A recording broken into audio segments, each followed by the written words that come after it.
ঠিক আছে, সমস্যা নেই, একটু ফাইনাল উঠে দিতে হবে। বাবা কি অবস্থা? অনেক বড় পিসি মাঝখানে আসলি, পিসি মাঝখানে খুশি যাবে, পিসি খুশি যাবে। একবার দাঁড়া, বল কি সমস্যা বল।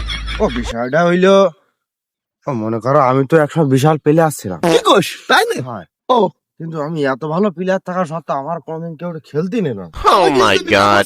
এই যে পাইক গেছে কলেজ মাঠে নিলামে তোর নাম আসে। নাম আসেন কেন? এরা মনে হয় আমার চিনতে পারে। কে? তুই এত ভালো ফেলে আর তোর সিনেমায় দেখাই তুই, তোর নাম আসে? শুধু কি সিনেমা, ও সময় খেলার যে বর্ণনা, এটা আমি তো 88 সালের আগের প্লেয়ার। Oh my god. ঝড়ের পরে তো আমি ওই যে যখন ওই জাতীয় টিভি সুজন মাহমুদ ঠামুদ ছিল ওই সময় না? ওই সময়কার প্লেয়ার। ও তাহলে তো লাইন খুব করা।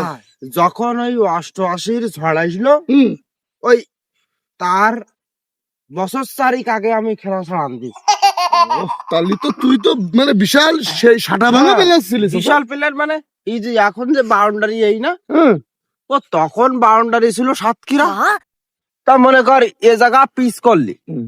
পিসির বাউন্ডারি লাইন হবে সাতক্ষীরা কলরোয়া। কিরাম করছিস তুই বাপ? হ্যাঁ, চারদিখানে কোথা এখান থেকে বল মেরে দিয়েছি মনে কর বর্ডারের গায়ে দিয়ে পড়িয়ে। চাচা আমি কিন্তু জানি তুই কিন্তু সারা জীবন চাটাম দিয়ে যাস সারা জায়গায়। এখন এখানে চাটাম দিয়ে যদি চাষ নিস যাস খুব সমস্যা বলো, বুঝি শুনি চাটাম দিস। আরে বাপ, তোর সাথে গল্প করতে চাইনি, মনে কর তোরা গল্প করি। না, গল্প কর, না, গল্প না, আমি এই বাপ বল না। বল তুই বল আমি শুনতেছি বল। এবার একবার আমার বলে দিল, বুঝলি তো, বিশাল বড় এরিয়া, বল করবে বিপরীত পাশে খুব নামি একজন প্লেয়ার, আমি তার নাম বলবো না, আমাকে রুই দাস আর উমা সরণ এই পাশে, ঠিক আছে। এখন বল করলো মনে কর ও ট্রাকে করি এসে বল করিয়েছে, আর আমি এই বল মারলাম ট্রেক আসলে এগুলো কি?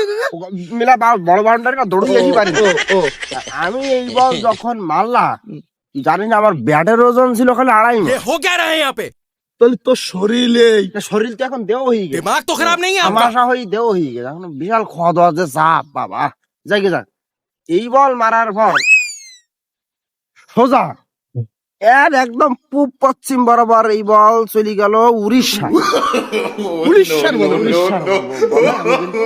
আমি আসলে এরকম প্লেয়ার ছিলাম। ও চাচা এরম প্লেয়ার আমার গিয়ে এই পাইক গেছে পৌরসভায় এত সুন্দর একটা টুর্নামেন্ট হইতেছে, তোর মতন নিলামে নিলামে নিয়ে আসলে বিষয়টা কি বলতো জানি, বল। ও সময় তো আসলে টিভি সিরিজ সিনেমা ক্যামেরা সব ছিল না, এই জন্য- এই জন্যই আমার অ্যাকচুয়ালি চোখে পড়তে না।